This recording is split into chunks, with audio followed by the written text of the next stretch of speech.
Totosany 2 Janoary 2024 teo amin'ny braon'ny DRAE sy ny FDA ary ny tranoben'ny tatsaha-mpamokatra regionaly Iorombe eto Iosy ny fanolorana tamin'ny fomba ofisialy ireo anampamokarana sy fitaovam-pamokarana avy amin'ny ministeran'ny fambolena sy ny fiompiana ho an'ireo tatsaha-mpamokatra mpahazo tombontsoa novatsin'ny FDA na ny tahirim-bola ho fampandrosoana ny famokarana Iorombe vola. Vokatry ny fiaraha-miasa amin'ny fandarana asa defi izay famatsim-bolan'ny FIDA izao hetsika izao.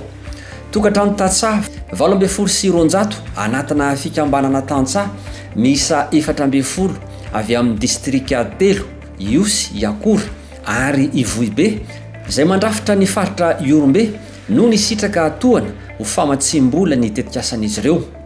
Ny tohana ara-bola azon'ireo fikambanan'ireo no nahafahana ny vidy ireto fitaovam-pamokarana maro samihafa ireto mba hampitomboana ny famokarana.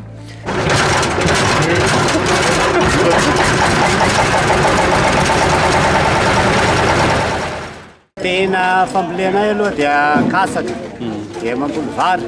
namboly hay teo aloha fa sy lavorany le fambolenay no fitaovana sy nisy zany a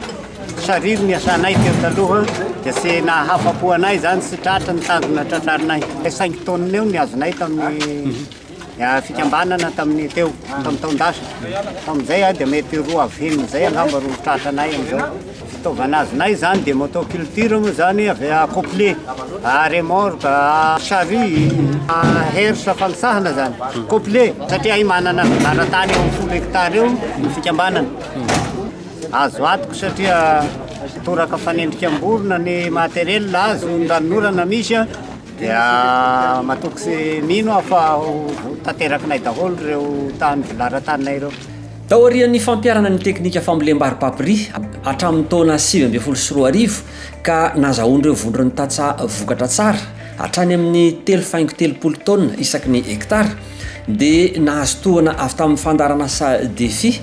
toy ny masom-boly vary voamarina sy noatsaraina X 265 milanja 10 tonna ihany koa ireo vondron'ny tantsaha fiaraha-miasa tamin'ny vondron'ny tantsaha-mpamokatra masom-boly na ny krama moa ity hetsika ity. Tamin'ny 2024 zay nanomboka ny fikambana zatra amin'izao 2024 zao tena tonga amin'ny fotoana ilana azy dia masom-boly satria avy ny orana zay zao mikendry vokatra roa heny amin'ny volanay taloha tokony ho avy roa heny amin'ny taona ty satria be ny rosakorana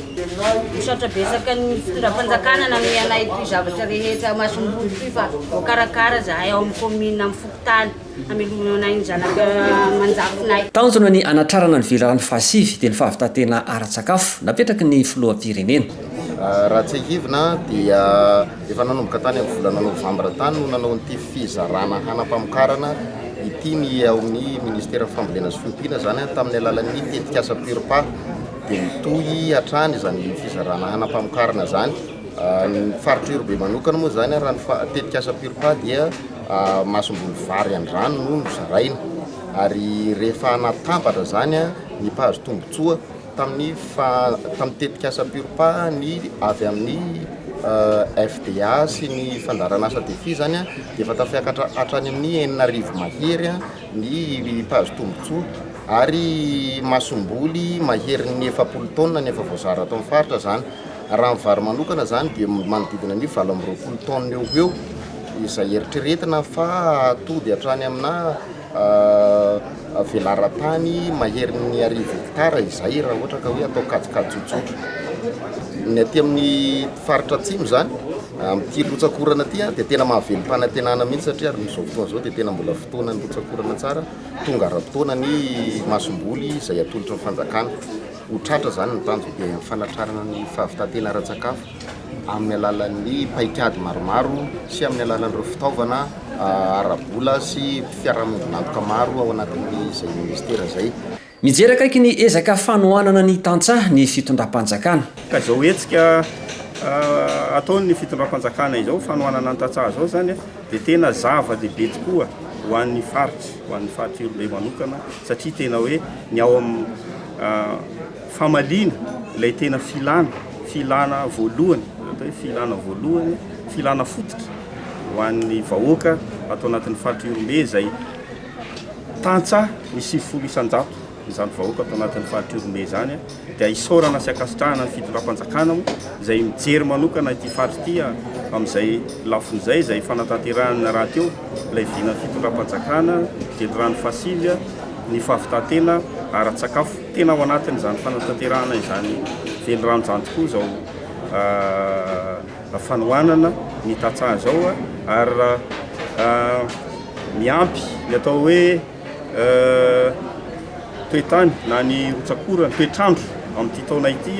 zay tonga ary amin'ny fotoana ilana azy tokoa zany zao fanosea tosika izao dia iraritsika fa tena ho tanteraka izay vina zay atao anatin'ny faritra Iorombe amin'ity taona 2024. Antenaina ny fiakaran'ny voakabary ho avy roeny amin'ity taona ity aty amin'ny faritra Iorombe.